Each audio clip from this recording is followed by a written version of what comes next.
second book, "'Tis Well, The Life and Death of George Washington," again, it is his almost lifelong friend, fights with him in the French and Indian War, battlefield surgeon in the American Revolution, Dr. Craik, who is from Scotland, trained in the British military establishment for battlefield surgery, and he experiences and witnesses the horrors of the French and Indian War in North America. Washington giving the order to his men to fire against French and their native American allies that actually begins the French and Indian War, known in Europe as the 7 Years' War, our first World War.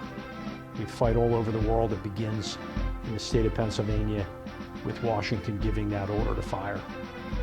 Dr. Craik, a witness to Washington's greatness, and almost nearly 50 years later, the great friendship continues, and George Washington is about to take his last breath.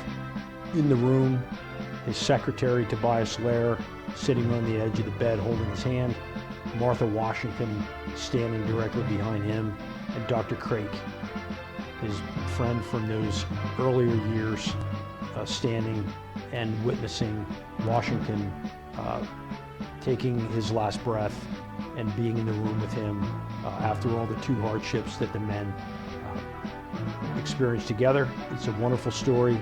And Dr. Craik walks us through the progress of that young battlefield colonel, Virginia colonel, all the way to the American Revolution, through the presidency, back to retirement at Mount Vernon, and his peaceful passing in his bed in his beautiful home that he loved, Mount Vernon, December 14th of 1799.